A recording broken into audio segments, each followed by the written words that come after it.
Hi, this is Dave Kahle. Welcome to our Practical Wisdom series of podcasts where we try to provide wisdom and resources and focus on helping sales professionals and business executives sell better, lead better, and live better.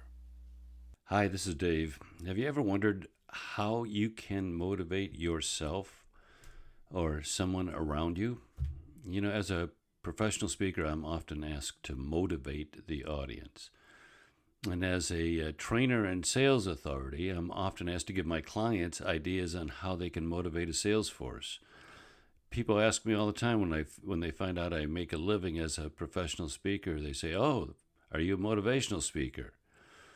And my response is always the same. I said, "No, I don't think you can motivate anybody, and I'm not a motivational speaker, but I help people. I help people live better lives and sell better and lead better and so on."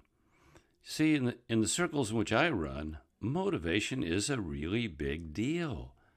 And evidently, it's in short supply. So, when people ask me, I often reply that I don't think I can motivate anyone. I can only help tap into and unleash the motivation that is already there. In other words, if you want to motivate people, hire motivated people.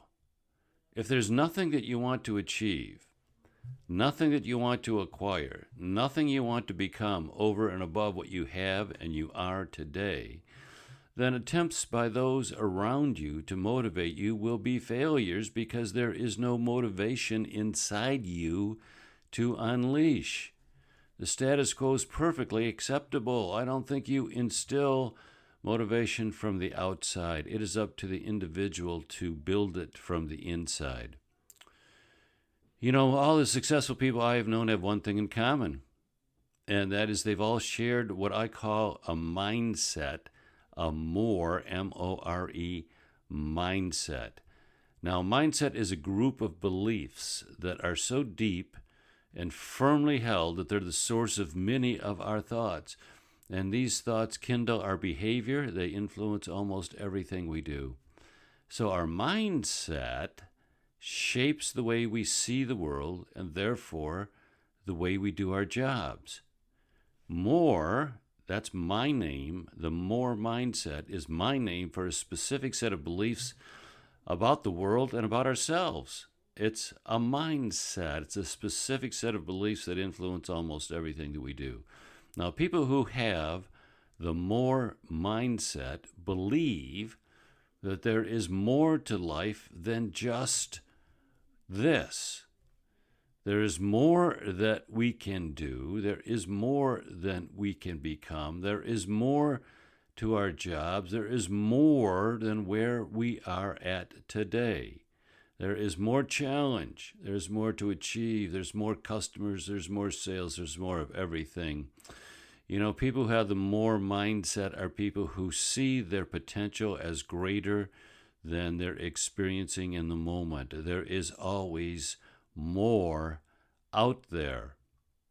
Now, not only do they believe that there is more, but they hold to an ethic that requires them to seek to attain more. It's one thing to say, yeah, there is more potential out there, but it's another to say there's more potential out there, and it is my responsibility to strive for it.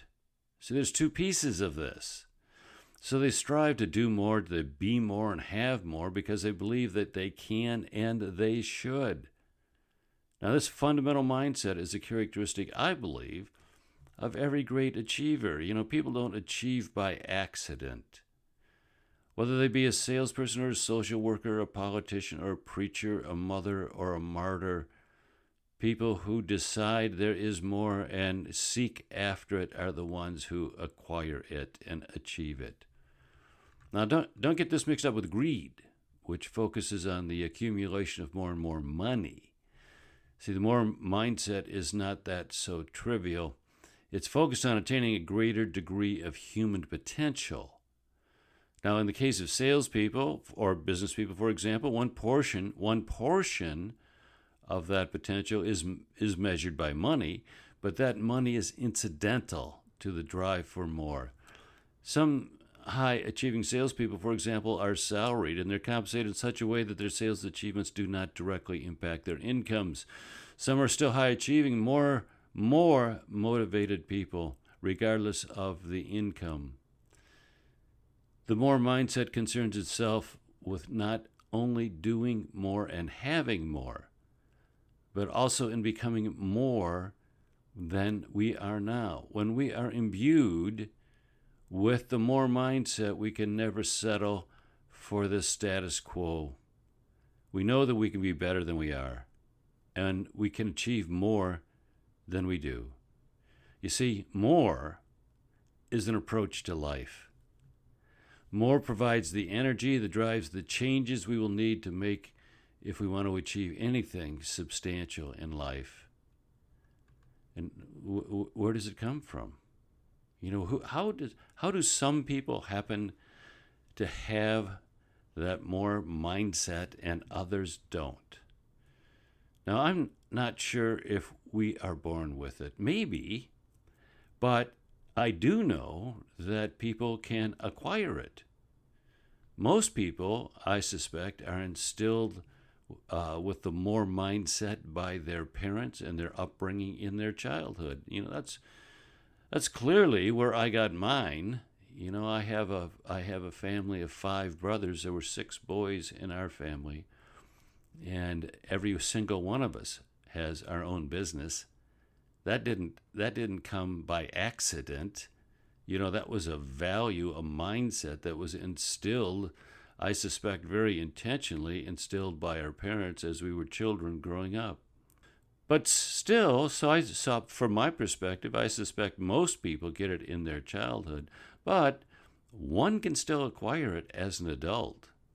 You know, we can overcome gaps in our childhood. We can overcome the negative effects of childhood traumas, which with focused effort in our adulthood.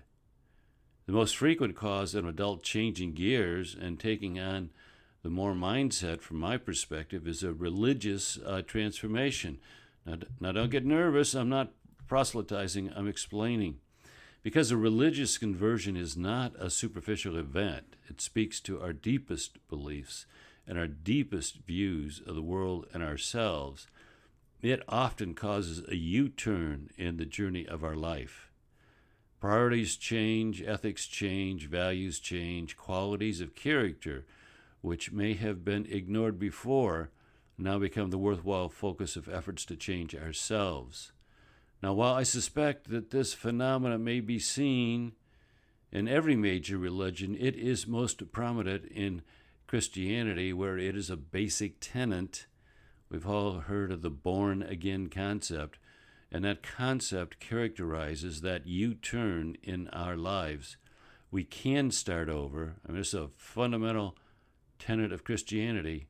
We can start over. We can rise above the past. We can become someone whom we would never have become otherwise. By changing our fundamental belief system, we ultimately change almost everything in our lives. The more mindset becomes a bedrock motivator. The Apostle Paul recognized this connection between mindset and outcomes when he urged the early Christians to, quote, be transformed by the renewing of your mind. Be transformed by the renewing of your mind. See, there it is. Change your mindset, the fundamental belief patterns in your mind, and it can transform everything else. Now, outside of a religious transformation, the more mindset can be acquired by intentionality. You know, you can choose it. There is a principle of human development that states that the thoughts you repeat in your head become habitual and ingrained in your thought patterns. So if you want a certain habitual way of thinking, in other words, if you want to create a mindset, then you can create the habits of thinking which occur then over and over again and form a mindset. In order to do that, you need to intentionally put those thoughts into your mind and then repeat them. Martin Seligman's classic book, Learned Optimism uncovers the mechanics by which we choose to be optimists and pessimists, for example, and lays out several paths to changing our mindset. I've often told the story of being in my mid-20s and just suffering a great degree of bitterness and anger with the situation that I found myself in, and decided one day that it was my responsibility to change my mindset. And so I decided to intentionally put positive thoughts into my head. I got a bunch of 3x5 cards, and I looked up all kinds of positive thoughts and expressions from whatever source I could find them, and wrote them down, each one on a 3x5 card. There were, of course, lots from the Bible, things like, if God is for you, who can be against you? Then I would write those on a 3x5 card. So I had a pack of like 30 or 40 cards, each with a single, very strong, powerful, and positive thought written on it.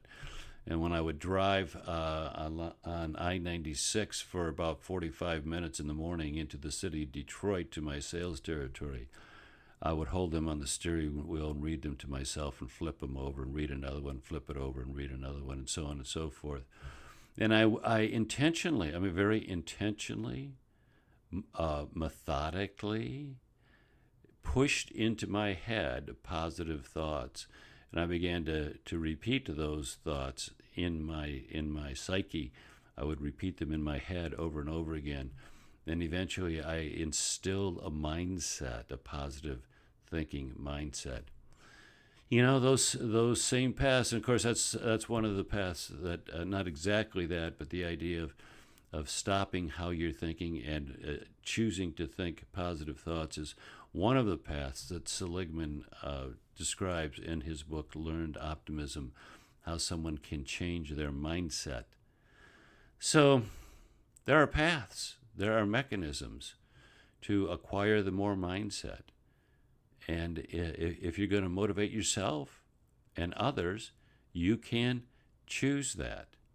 Now, those who learn that early in life can make that positive choice, and as a result, they enjoy a higher level of success and fulfillment. And those that don't, either because they're not aware of the role of mindset in their success, or they may be aware of it, but they are just not interested in changing it. Regardless, those who choose not to motivate themselves through the application of the more mindset, those who choose not to, choose for themselves a life of mediocrity and less fulfillment and success, and those who choose to implement that in their lives choose a life of success and fulfillment. So, if you want to motivate yourself and those around you, there is a way to do that. Focus on acquiring and instilling the more, M-O-R-E, mindset. Okay, that's it for today. We're done. Bye-bye.